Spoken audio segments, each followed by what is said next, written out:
welcome to Club Atari. What's your pleasure? Break out? Ah, here's something new. Circus Atari. Cartridges, video chess, football. Cartridge, sir? Fez is here. We meet again, Fez. Yes, a little game of Space Invaders, perhaps. What shall we play for? For fun, of course. No other company offers you as many different video game cartridges as Atari. So today I'm going to take a look at Circus Atari. I've had this game on my mind for years. It's a simple title, like most games that originated from the 70s, but I feel like it has an addictive charm to it that I'd like to spend some time revisiting. I probably played this in a previous life, but it's been so long I cannot remember. Maybe a little background first though. This game is actually a home port of an arcade title called Circus. It came out in 1977, was developed by a company called Zeddy, or Exedi. I don't know the correct pronunciation, but I've always read it as Zeddy. I'm sure someone will tell me I'm wrong. They were a prominent arcade developer in the 70s and into the 80s, and I believe this was around their 8th or 9th title. I'd really wanted to play this title first on the new Atari 2600 Plus console, but despite being a fairly common title, I don't currently have a physical copy in my collection. So we'll take a look at this on the My Arcade Atari Gamestation Pro. The packing controllers with the console include a small paddle dial or rotary controller, or you want to describe it, which I'll show you at the end of the video. This is the only way to properly play the game.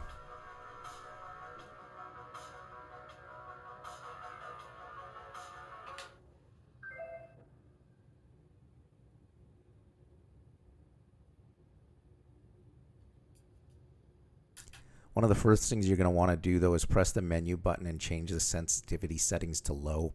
I had to re-record this part as I found it almost unplayable at a higher sensitivity.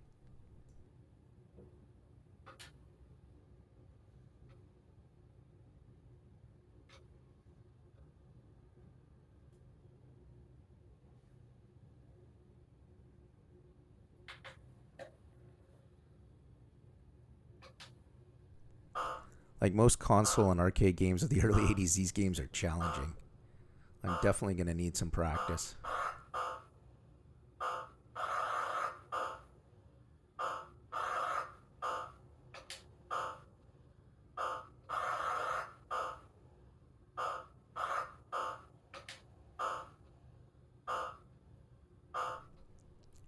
Don't forget that you can press the button on your paddle controller to switch the positions of the clowns on the teeter-totter. Though I find I mess myself up even more when I try to do this.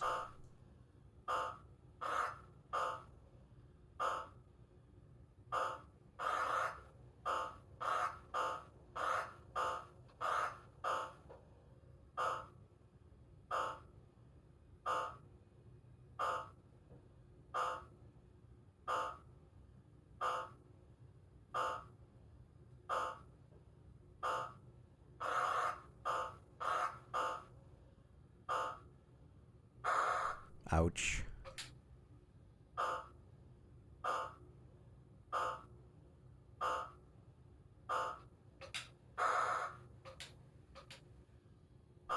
We've been stuck with the de facto standard of D-pads and directional sticks, or even the twin stick controls of modern consoles for so long. It's refreshing to try something using a different input method.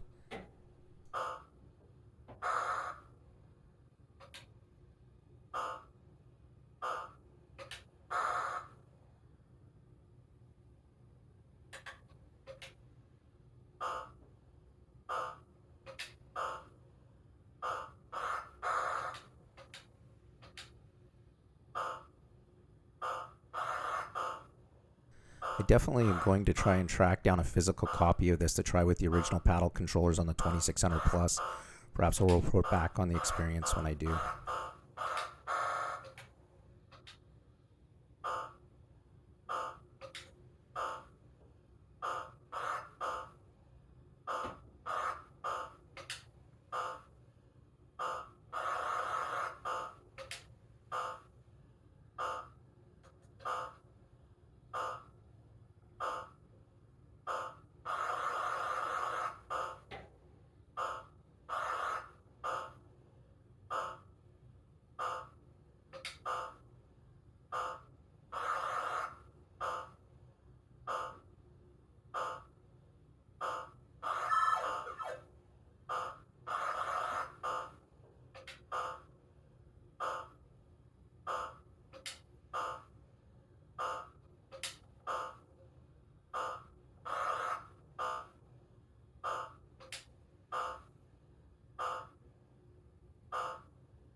As you can see, the paddle is quite tiny. I feel like this might be a bit easier with the full-size paddles.